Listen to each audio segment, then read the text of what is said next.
llegamos a la última parte y había pensado en algún momento todavía tomar parte del principio del capítulo 6, pero nuestro hermano Ananías trató el tema de la familia magistralmente y sería tonto querer repetir algunas cosas que él ha mencionado también.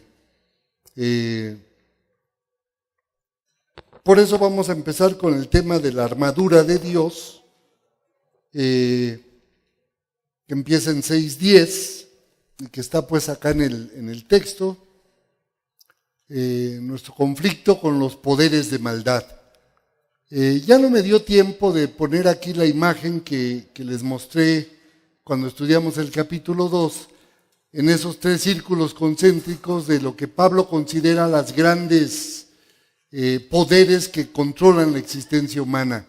El mundo como un sistema de maldad, la realidad estructural, Satanás, las fuerzas demoníacas y nuestra propia naturaleza humana caída, nuestra carne que si no se interpreta bien, pues uno piensa muy gnósticamente en la parte física del cuerpo, y los que tenemos más carne de la debida, bueno, pues seríamos mucho más pecadores.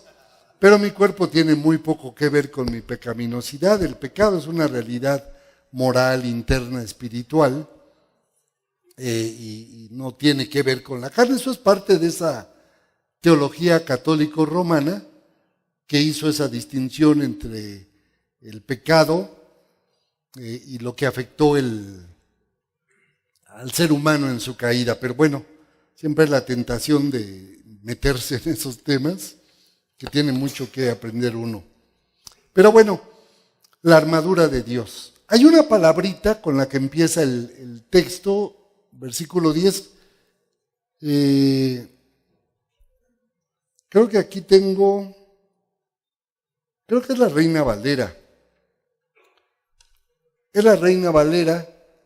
Esa palabrita, por lo demás, acá la Nueva Versión Internacional dice por último, y está todavía más lejos del sentido del texto, porque la palabra que usa Pablo, que aquí se traduce por lo demás, en realidad es como una palabra que, si se quisiera traducir con más precisión, significa algo así como que recapitulando o retomando a la luz de todo lo que hemos visto, introduce el tema. Es una cláusula que introduce la conclusión del mensaje, por decirlo así. Todo esto que les he venido diciendo desde el culto, la gran obra de Dios a favor nuestro, de nuestra redención, de la obra de Jesucristo como artesano de la paz, de mi propio testimonio, capítulo 3, como otro artesano de la paz empeñado en reconciliar a los hombres y mujeres con Dios y entre sí mismos, derribando barreras de separación, etcétera, etcétera. Este gran tema del evangelio como un evangelio de la paz, que lo va a repetir aquí en estos pasajes. Pero bueno, en realidad lo que Pablo está haciendo aquí es recapitular todo lo que ha venido diciendo bajo una nueva óptica, que es la óptica de nuestra lucha contra las fuerzas del mal. No es que aquí apenas, así como entrando a un capítulo aparte, dice, bueno, ahora vamos a ver qué hacemos contra las fuerzas demoníacas. En realidad, ya ha venido dándonos ciertas señales, ya ha tocado el tema anteriormente, y como que acá estaría diciendo Pablo, si todavía no se dieron cuenta de que venía yo desarrollando este tema, bueno, vamos a ponerlo así en un párrafo y a decirles exactamente de qué se trata y lo que debemos hacer. De hecho, la misma imagen de vestirse de toda la armadura de Dios ya la usó en el capítulo 4, allá entre el 17 y 23, más cerca del 23, donde dice él que revestíos del nuevo hombre, quitaos el vestido viejo y poneos el nuevo hombre. Y fíjense, si no crean que estoy aquí exagerando, poneos el ropaje de la nueva naturaleza, creado a la imagen de Dios, la imagen de Dios restaurada en nosotros, en verdadera justicia y santidad, o en justicia, verdad y santidad. Ahí los traductores batallan cómo hacer esto. Y efectivamente, si ustedes nada más recuerden justicia, verdad, y verán que cuando empieza a describir, allá es una vestidura simple, el ropaje que me pongo para andar cada día en el mundo. Acá va a cambiar la metáfora y va a hablar de una armadura, una metáfora militar en una cultura militarizada. Pero usa la misma idea de una vestidura que, claro, ahí elabora un poquito más, pero que sus marcas principales son la justicia y la verdad. Entonces, una notita para que vean que aquí no está apenas hablando del tema, sino que ya lo ha venido desarrollando desde el primer capítulo. Y hay muchos estudiosos de la carta que han descubierto y dicen, en realidad aquí, en los mandatos, las órdenes, los imperativos que Pablo usa, está retomando y resumiendo los 30 y tantos que ha venido usando desde el capítulo 4. Toda esta sección ética para la vida cristiana. Entonces, mantengan eso en mente y se los quiero ilustrar rápidamente con algunos casos para ampliar la comprensión del tema de lo que hoy día se le llama la guerra espiritual. Y que en su versión moderna, pentecostés, neocarismática, fundamentalmente siempre se va a resumir la idea de la batalla espiritual a la oración. Y aunque es cierto, y Pablo va a dedicar una sección larga, va a cerrar todo el tema con el tema de la oración, si los tomáramos en serio a nuestros hermanos que hablan de la oración como la forma de hacer batalla espiritual, sería como salir encuerados a la guerra, orando mucho, pero encuerados. Porque se olvidan de toda la armadura propiamente. Y primero hay que vestirse de la armadura, porque la batalla va a estar fuerte, y claro, cada parte de la armadura va a hablar de la protección, la defensa, y algunas que son para el ataque también. Pero sin armadura, pues por mucho que oremos, no pasamos de los primeros minutos de batalla. Y esa es parte de la problemática de reducir las visiones del Evangelio y no verlo como una tarea integral. Y decíamos en días pasados, hay que cambiar al individuo, hay que trabajar por transformar estructuras bien arraigadas en nuestra cultura, y el hermano, si ustedes le ponen atención, todo lo que el hermano Ananías estuvo describiendo son esas estructuras sociales, familiares, políticas y muchas veces eclesiásticas que cuesta tanto trabajo cambiar, y aunque el individuo quiera hacer muchas cosas, la estructura nos gobierna y nos paraliza en la acción, en muchas dimensiones.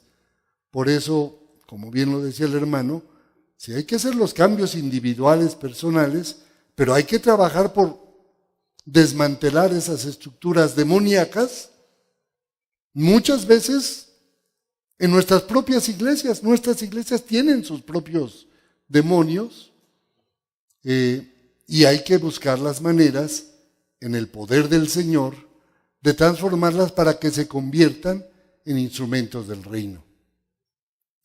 Y por supuesto, detrás de los individuos y las estructuras están las fuerzas demoníacas propiamente, los poderes espirituales. Hay una palabra que Pablo usa y que nuestro gnosticismo nos llevaría a pensar o a entenderla de forma diferente, y es los lugares celestiales, que aparece como 4 o 5 veces en Efesios, apareció desde el principio. Bendito el Padre de nuestro Señor Jesucristo, que nos ha bendecido con toda bendición espiritual en los lugares celestiales. Y esa expresión, los lugares celestiales, La va a repetir después al final del capítulo 1, en el capítulo 2, en el capítulo 3 y ahora acá en el capítulo 5. No tenemos lucha contra carne y sangre, sino contra principados, potestades, potencias, señoríos, en los lugares celestiales. Entonces, una buena interpretación de la frase, y es importante hacerla, nos llevaría a descubrir que los lugares celestiales no es un lugar que está por allá arriba, en el tercer, cuarto, quinto, séptimo cielo, y que pues desde allá nos bendijo y algo pasó por allá, pero está por allá. El mismo texto, cuando uno pone juntas todas las veces en que aparecen los lugares celestiales en la carta a los Efesios, dice, por ejemplo, en 2, 5, 6, que nos dio vida juntamente con Cristo, nos levantó y nos sentó con Cristo en los lugares celestiales. ¿Están ustedes sentados en los lugares celestiales? Yo supongo que sí. Digo, este lugar es muy bonito, pero los lugares celestiales hablan no tanto en un sentido geográfico de un lugar que está por allá arriba, o como ahora lo dice. Estamos en batalla, hay que ponerse la armadura, porque nuestra lucha es contra estas legiones demoníacas que están en los lugares celestiales. Y uno podría decir, bueno, si están en los lugares celestiales, mientras yo no me vaya muy arriba, pues la llevo bien, ¿verdad? Pero obviamente Pablo no está pensando espacialmente en un lugar que está allá arriba, sino en una dimensión de la vida, la dimensión de la fe, la dimensión que no vemos, pero que está presente y nos rodea todo el tiempo. ¿Se acordarán de aquel pasaje de Eliseo? Cuando está rodeado por la gente que lo quiere apresar y su siervo Giezi viene espantadísimo y dice, Señor, ahora sí, haga sus últimas oraciones porque hasta acá llegamos. Y le dice, no te preocupes, son más los que están con nosotros. Y dice, ahora sí se le fue el avión. Y bueno, finalmente dice, Señor, ábrele los ojos. Y cuando abre los ojos y ve las legiones que están allí presentes, pero que su vista espiritual o su vista material no le dejaba ver, dice, entonces estamos bien, no hay problema. Y hay mucho de esto en la Escritura, realidades espirituales que de repente irrumpen, se hacen visibles a los seres humanos, los visitantes que vienen a ver a Abraham, los ángeles. Es decir, vivimos rodeados de una realidad de lo que Pablo llama, y es el único lugar donde él usa esa expresión, los lugares celestiales, que tiene que ver con el ámbito espiritual, donde no solamente está Cristo sentado a la diestra de Dios y nosotros con Él, pero es también el lugar donde están las legiones espirituales de maldad y que están aquí y con las cuales luchamos cotidianamente. Un pedacito de exégesis que nos cure un poquito de del gnosticismo que padecemos crónicamente. Y no hay médico que nos cure. Yo voy a los homeópatas, pero los chuchitos no me han ayudado mucho contra el gnosticismo, entonces pues me curan otras cosas, pero no eso. Si tomamos entonces en serio lo que Pablo dice de la guerra espiritual, y ahorita en un momento vamos a ver cada una de las partes que menciona, un llamado urgente, la verdad que los imperativos que usa aquí Pablo, fortaleceos en el Señor y en el poder de su fuerza.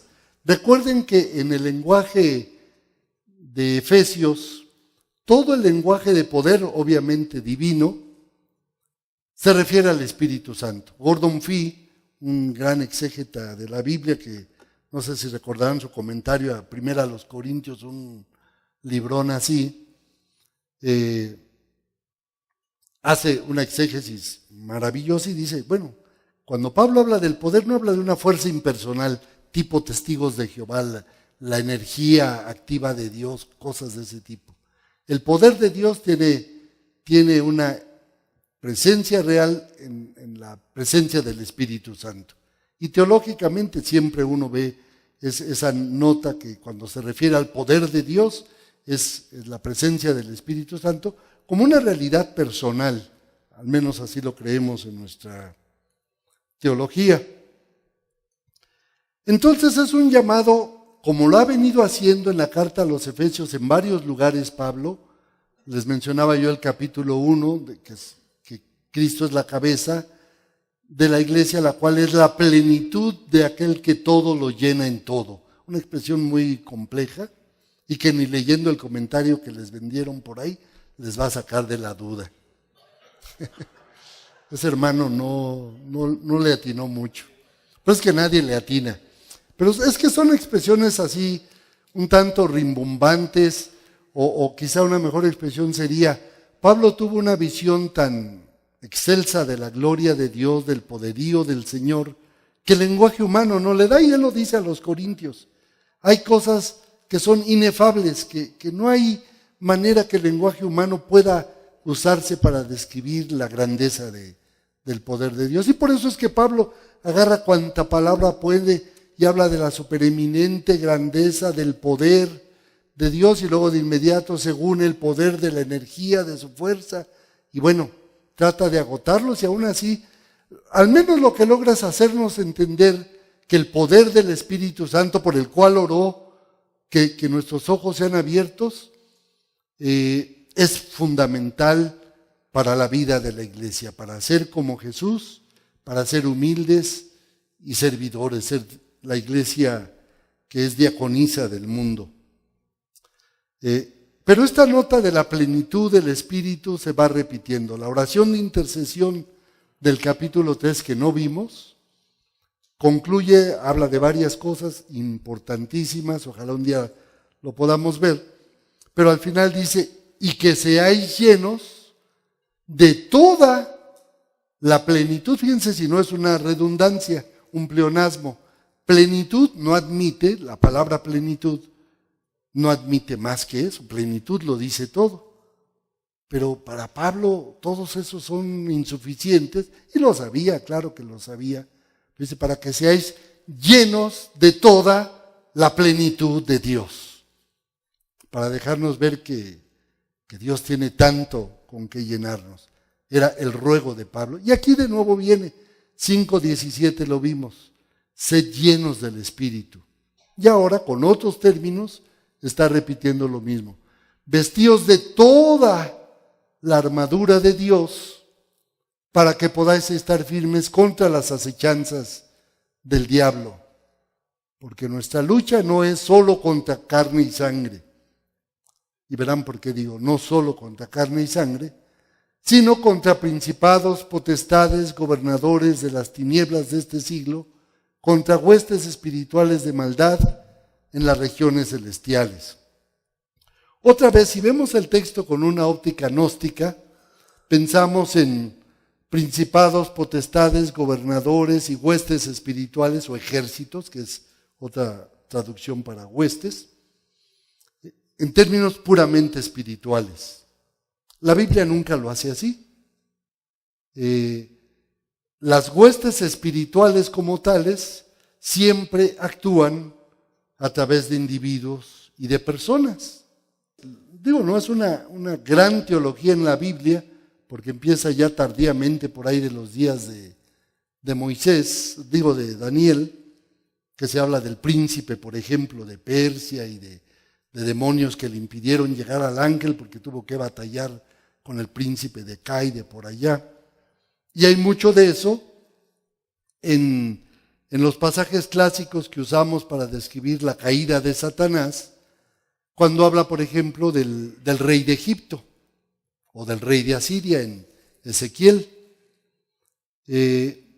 Está describiendo a hombres concretos, al príncipe que en sus actitudes de soberbia, de maldad, de inhumanidad, realmente encarnaba y representaba al demonio por naturaleza. Uno lee el Apocalipsis y es la misma historia. Detrás de César y de los señores de este mundo hay fuerzas espirituales de maldad, hay poderes demoníacos que operan para llevarlos a un mundo de maldad. Es decir, en esta visión de Pablo, las fuerzas espirituales de maldad operan detrás de los sistemas y detrás de las personas. Y la iglesia debe tener los ojos abiertos para que su interpretación no sea puramente humana, puramente social o política o guiada por las noticias que vemos. La iglesia debe estar despierta a reconocer las dimensiones espirituales de lo que sucede. Y es por eso que a mí me parece que mucho de la interpretación del Apocalipsis, no quiero decir que ya estemos en la última hora, pero a través de la historia ha habido excelentes representantes de esas fuerzas de maldad. Cuando se escribió Apocalipsis, se hizo con dedicatoria muy específica a los emperadores romanos, muy probablemente a Domiciano, gran perseguidor de la iglesia. Y Apocalipsis lo ve como la bestia, el capítulo 13, que persigue, que destruye la vida, que persigue a la iglesia de Dios, que va contra todos los valores de la iglesia. Y por eso para mí hoy es tan fácil ver a la bestia moderna, que se ha levantado no muy lejecitos de por acá, allá en el norte, y que verdaderamente representa todo lo perverso que hay en este mundo, un verdadero peligro para la humanidad. Y lamentablemente, el mundo evangélico blanco de los Estados Unidos le dio el voto completo a este señor. 87% del voto evangélico blanco fue a favor de Donald Trump, y son los que todavía hoy, con todas las inmoralidades que el Señor hace, lo defienden a capa y espada.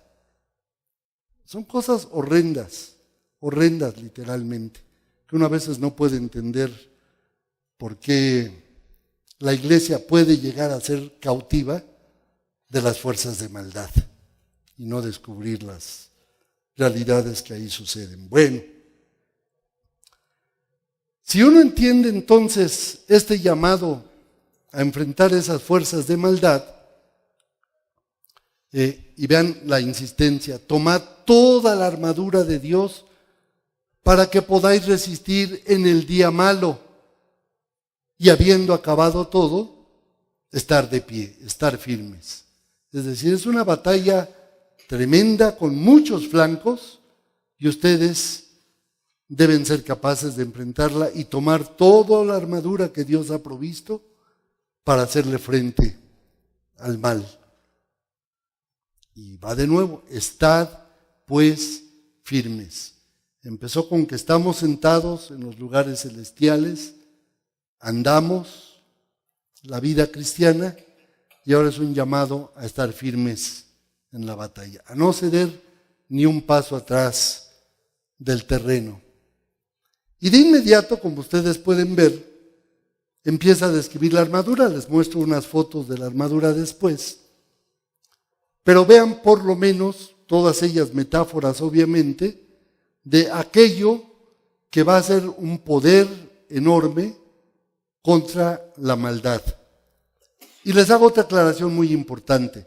Aunque siempre se tiende a interpretar este pasaje como una cosa individual, ponte la armadura de Dios, y en muchos sentidos es cierto, cada cristiano debe ponérselo.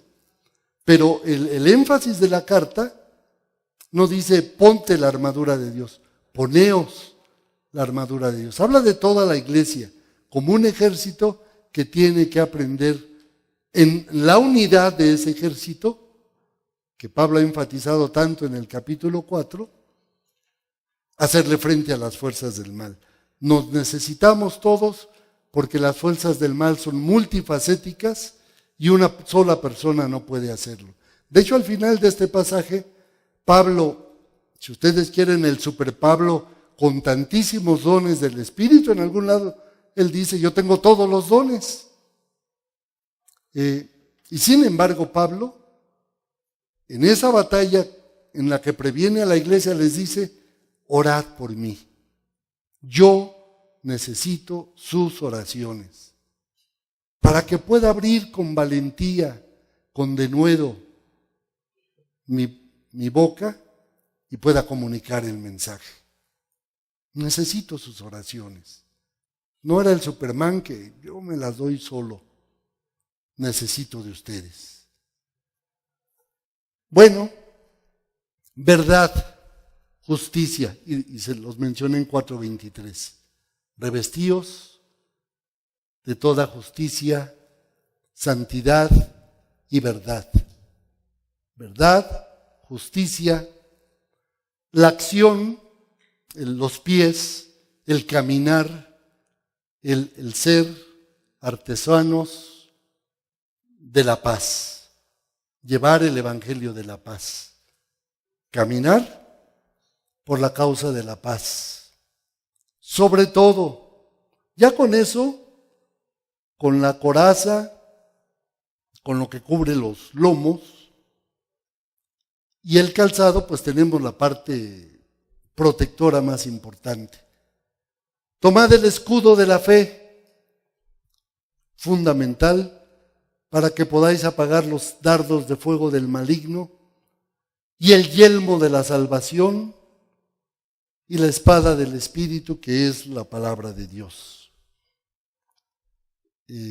Todos van viendo los elementos, verdad, justicia, activos en llevar el evangelio de la paz. Cuán hermosos son los pies de aquel que lleva, era idea ya desde Isaías, la fe, la plena seguridad de la salvación, por lo menos los reformados debiéramos estar más contentos por eso, ¿no? Creemos en el yelmo de la salvación y la espada del Espíritu, que es la palabra de Dios. Y luego viene la oración, que ahorita regresamos a verla. Déjenme ilustrarles cómo es cierto que lo que Pablo aquí describe, luego regresa, es decir, mejor dicho, nosotros vamos a regresar, pero Pablo ya lo ha venido desarrollando anteriormente en términos muy concretos. Vean, por ejemplo, en 4, les decía yo, del 17 al 23, habla de la necesidad de transformar nuestra cosmovisión, como nos recordó Ananías. Tenemos que romper con todos esos vicios mentales, esas concepciones del valor de la mujer, del hombre, de la familia, de todo, y ser gente con una mentalidad renovada. Transformaos por la renovación de vuestro entendimiento, es Romanos 12.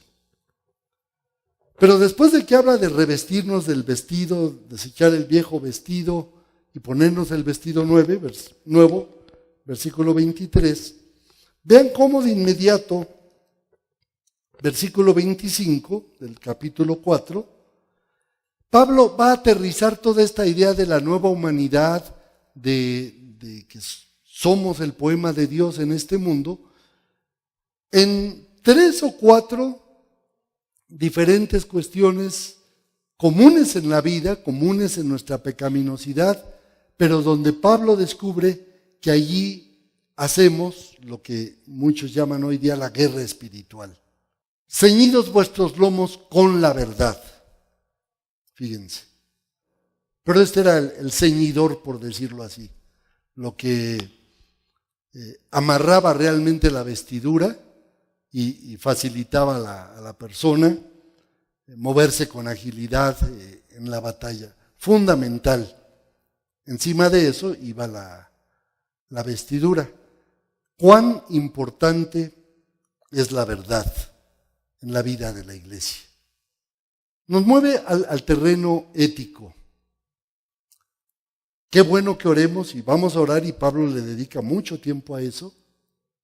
Pero lo primero que dice Pablo, vestirnos de Jesús. ¿Y qué significa eso en la vida cotidiana? 4:25. Por lo tanto, dejando la mentira, hablad cada uno a su prójimo con la verdad. Dejando la mentira, hablad con la verdad. Un buen lector de la Biblia es un buen exégeta. Y alguien que lee con cuidado su Biblia, o al menos que lee su Biblia, porque hasta eso se va perdiendo, sabría de inmediato, haría la asociación mentira, verdad. ¿Recuerdan algún pasaje donde Jesús habló de la mentira? Como algo esencialmente demoníaco. El diablo es padre de toda mentira. Lo escribe el apóstol Juan, que fue pastor de Éfeso. Después de Timoteo, llegó Juan. Esa iglesia de Éfeso fue privilegiada, de los mejores pastores. El padre de mentira. Y la mentira, en el concepto bíblico, Jesús dice: yo soy camino, verdad y vida. Cuando dice Jesús, yo soy verdad, la verdad no solo tiene que ver en el concepto bíblico con decir o no la verdad. Es cierto, por medio de las palabras, y cuesta tanto trabajo decir la verdad, pero hay que decirla. Dejando la mentira, hablad con verdad unos con otros. Parece simple, casi como un moralismo tipo Cantinflas, ¿verdad? De sus películas, que siempre acababa con un mensaje moral. Bonitos, pues, pero no digas mentiras, mijo. Hable la verdad.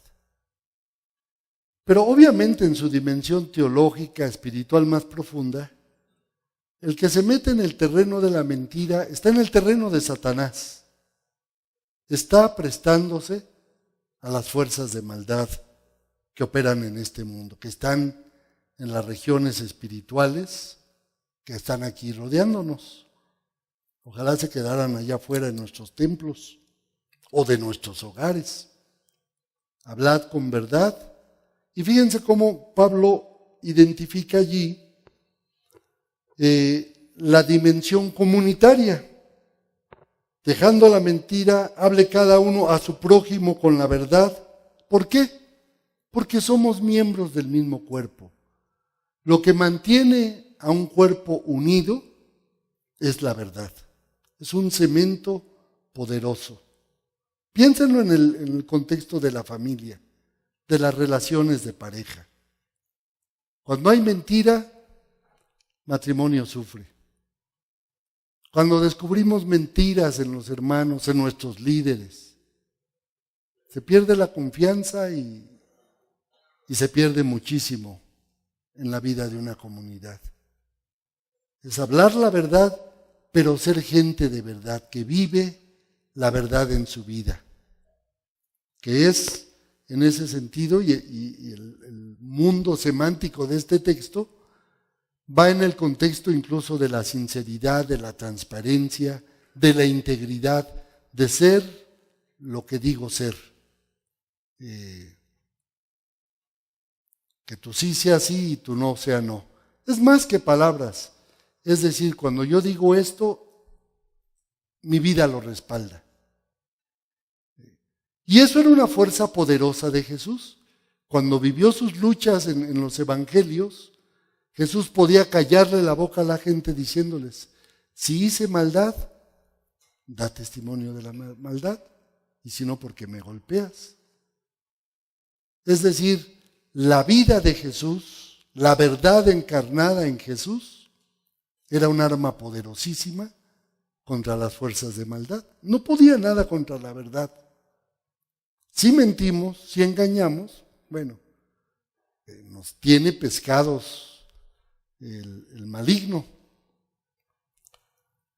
Decid verdad.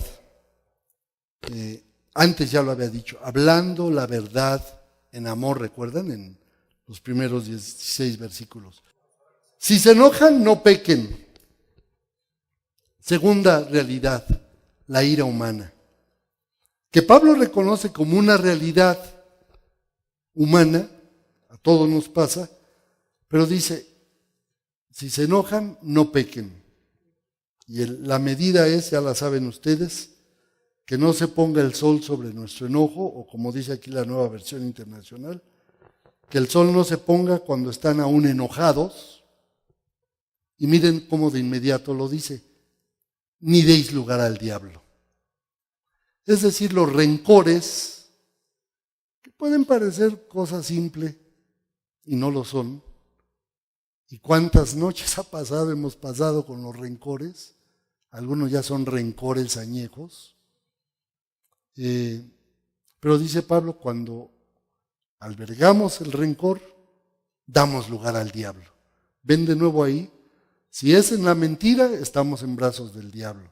Si es en el rencor, y piénsenlo de nuevo porque estábamos hablando de la familia en ese contexto. Luego podríamos pensar en la iglesia. ¿No es cierto que a veces en nuestra vida matrimonial o en la vida de padres e hijos, lo decía nuestro hermano, hay rencores añejos? Nos hablaba él de hijos que aborrecen al padre, que nunca ha estado ahí, que ha sido abusador. Yo creí que el hermano había agarrado mis notas personales porque estaba contando mi vida, que crecí en un hogar no creyente, de un abuso terrible. Bueno, otro día les contaré. El más chico después de 14 mujeres. Como decían en mi pueblo, échate ese trompo a la uña. Fue una vida muy difícil.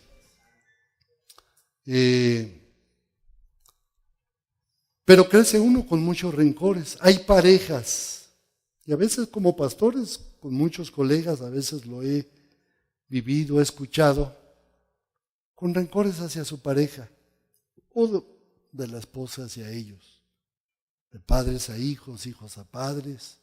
Ya cuando llegamos a la iglesia, bueno, pues yo me siento acá porque la hermanita está por allá y no la puedo ver ni en pintura. Y no se diga ya cuando eso desemboca en pleitos y en santas divisiones, nos vamos acá porque somos más santos que estos pecadores. Y no nos falta el texto que dice, ¿verdad? Los otros le aplican, ay, salieron de nosotros porque no eran, porque si hubieran sido, se hubieran quedado. Siempre unas guerras de textos muy bonitas para justificar que hemos caído en manos del diablo, porque romper la unidad, que es un valor altísimo, es simplemente contrario a la voluntad de Dios. Ni deis lugar al diablo. Otra, el que robaba, que no robe más, sino que trabaje con sus manos para dar al que tenga necesidad. Punto. Una comprensión del pecado que no es simplemente el perdón barato que se vive mucho en nuestras iglesias, en los hogares. Usted perdónelo, hermana. Es un abusador, un mujeriego, aunque sea anciano de la iglesia o diácono o del pastor, usted perdónelo. Es la voluntad de Dios. No sé, hay teologías horrendas a nivel de las iglesias. Y ya no existe el perdón barato. Dios nos perdona gratuitamente, pero desde el Antiguo Testamento nos manda que el pecado, para que tiene un nivel de restauración muy importante. Hay que restaurar el mal que hemos hecho. Y en este caso eras un ladrón, y dice, trabaje con sus manos para que dé al que tiene necesidad. El trabajo manual en la cultura grecorromana, y hay mucho de eso en México, era considerada tarea de esclavos. Yo, el señor ejecutivo, no voy a hacer trabajo de limpieza, dígame, ¿qué pasó? Son valores que nos vienen desde la Roma antigua. Y vean lo que Pablo dice. Los ladrones, y claro, muy interesantes los comentarios. Hay ciertos comentaristas de la Biblia que vienen de mundos privilegiados. Dice, ladrones, son esos ladronzuelos que viven por ahí abajo, ¿verdad? Que se roba la tienda, el que le arrancó las naranjas a la señora mientras no se daba cuenta, los ladronzuelos. Pablo está pensando en ellos. Pero rara vez piensan en los ladrones desde allá arriba. Digo, nuestra clase política es el mejor ejemplo que han sacado a nuestra nación en formas horrendas, impunes, porque ahí andan disfrutando de sus privilegios. Hay iglesias que les encanta decir, ¿sabe usted quién es miembro de mi iglesia? Artistas. Y con eso ya somos una superiglesia. Y es tanta la tontera de nuestro pueblo. No, yo voy a ir a la iglesia donde va la hermana Yuri. Porque yo creo que si me siento cerquita de ella, mañana canto como alondra. Pero hay tanta superficialidad en nuestro pueblo evangélico. No, el señor alcalde de la ciudad va a mi iglesia. Pues ya la hicimos. ¿Cómo me gustaría que muchos de esos ladrones se pusieran a trabajar para beneficiar a aquellos que robaron, para darle a los que tienen necesidad? Sería muy bueno, pero ese tipo de evangelio no se maneja en nuestras iglesias, pero sí en la iglesia que Pablo pensaba. Y no agravien al Espíritu Santo. Fíjense esa dimensión de las regiones espirituales. La mentira, el odio, el robo, son puertas que tenemos que cuidarnos. Por eso él habla de verdad y justicia como la parte central de la armadura. Pero por otro lado está esa otra dimensión espiritual que Pablo aquí usa en relación con la palabra. No entristezcáis al Espíritu Santo con el cual fuisteis sellados. Por eso eviten toda conversación obscena y que sus palabras más bien contribuyan a la necesaria edificación de quienes los escuchan. Nuevamente, ya lo dijimos, lo dijo el hermano, nuestras palabras como herramientas para destruir o para edificar.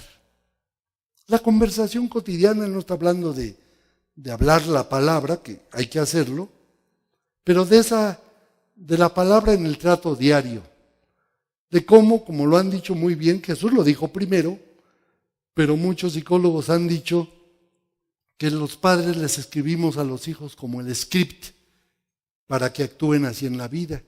Eres un idiota, eres un bueno para nada, mira nada más. Y además qué feo estás y está negra. Yo no les cuento los apodos que me decían de chiquillo porque pues no es para confesar pecados aquí. Tengo una hermana que es la negrita, con cariñito, la gordita. A mí, se los voy a decir.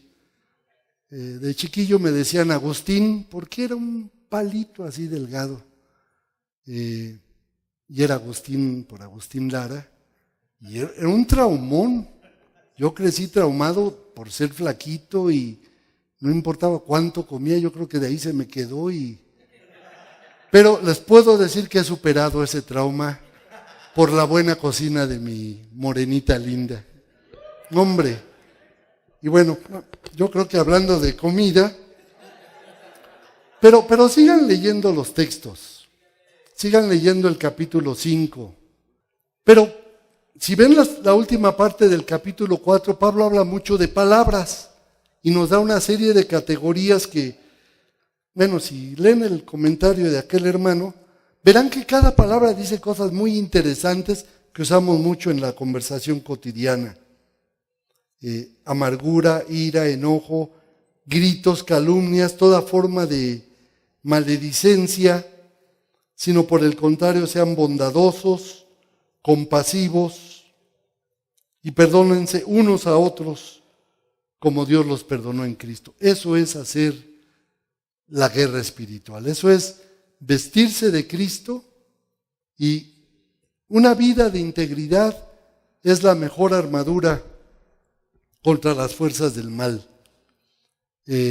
Bueno, ahí están algunas imágenes que me gustaron mucho porque describen las grandes técnicas del Imperio Romano.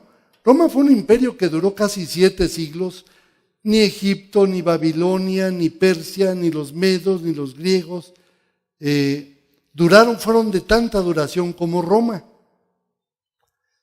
Y una de las grandes virtudes de Roma, como de la presente Roma, fue su poderío militar. Desarrollaron el arte de la guerra, eran expertos en eso. Y ahí se ven algunas de las técnicas que desarrollaron, que eran de defensa mutua. Era no solamente yo me protejo y soy un gran peleador, sabían protegerse como comunidad. Ahí o caen todos juntos, o todos juntos logran la victoria. Que es la imagen que Pablo rescata para la iglesia. Pónganse la armadura como comunidad, estén firmes, hagan la batalla. Porque ese estar firmes en las guerras era fundamental, porque había mucho de lucha de cuerpo a cuerpo, y estar firme era fundamental para la victoria. Y bueno, algunas de estas imágenes muestran aquellos. Ya hablamos del aquello con lo que el cinto que ceñía los lomos, la coraza, que eran armaduras metálicas obviamente, y que protegían sobre las lanzas, las dagas que usaban, el apresto del Evangelio de la Paz, ese tipo de sandalias que bien amarradas pues ayudaban mucho a la firmeza en la batalla, y los escudos, porque Pablo menciona 2, y uno que prácticamente cubría todo el cuerpo. Tomen el escudo de la fe con que podáis apagar los dardos de fuego. Ese escudo de la fe Pablo lo menciona en Romanos 8, cuando dice, y tiene que ver el escudo de la fe con el yelmo de la salvación, otra protección en la cabeza, muy, muy importantes. Lo que protege las partes vitales de la vida es esa sólida fe en la presencia de Dios y en la certeza de nuestra salvación. Y no hay mejor comentario para esta parte que lo que Pablo dice en Romanos 8. ¿Quién nos separará del amor de Cristo? Y ahí Pablo está hablando de fuerzas demoníacas de maldad. ¿Quién nos separará del amor de Cristo? En todas las cosas hacemos más que vencer por medio de aquel que nos amó, la certeza de que el amor de Dios nos da la victoria. Somos más que vencedores por medio de aquel que nos amó. Por tanto, estoy cierto de que ni la vida, ni la muerte, ni ángeles, ni principados, ni potestades, ni lo presente, ni lo porvenir, ni lo alto, ni lo bajo, ni ninguna cosa creada nos podrá separar del amor que Dios nos tiene en Cristo Jesús, del que Pablo ha hablado en Efesios 1 al 3. Un amor incomprensible. Eso es una armadura poderosísima.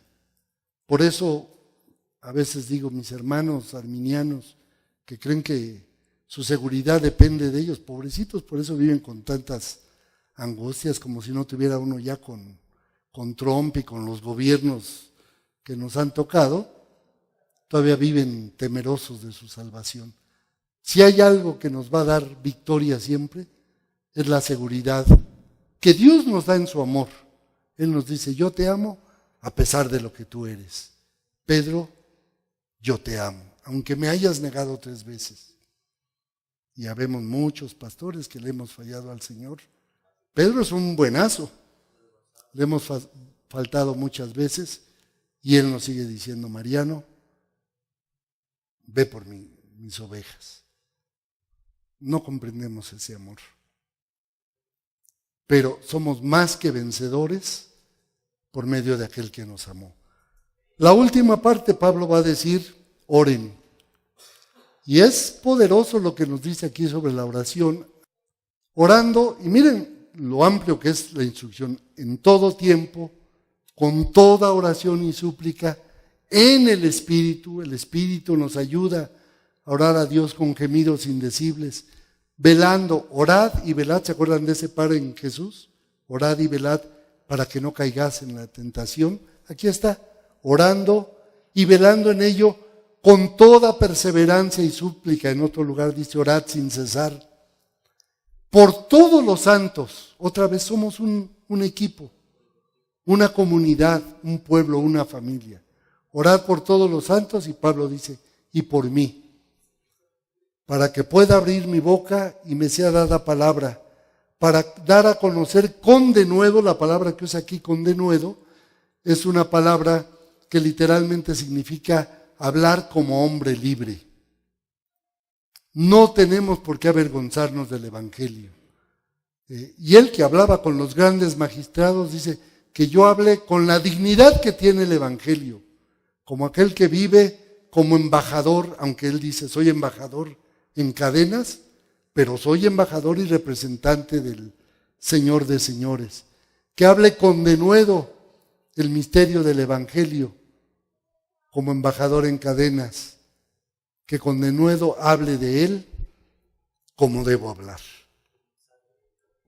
Que así nos haga el Señor, y que Movipress siga siendo una herramienta de Dios, porque esa es su pasión de nuestros hermanos, que hablemos con denuedo la palabra. Y yo quisiera, al menos mi parte, terminar diciéndoles, hermanos, oremos por el equipo de Movipress. Oremos por ellos, porque son catalizadores de una iglesia entumecida, media paralítica, con mucha, ¿para qué les digo el diagnóstico? Y se requiere un milagro que diga, Lázaro, levántate y anda. Pero ellos son los instrumentos de Dios, que en el poder del Espíritu están levantando a nuestra iglesia a ser la embajadora del Evangelio de paz.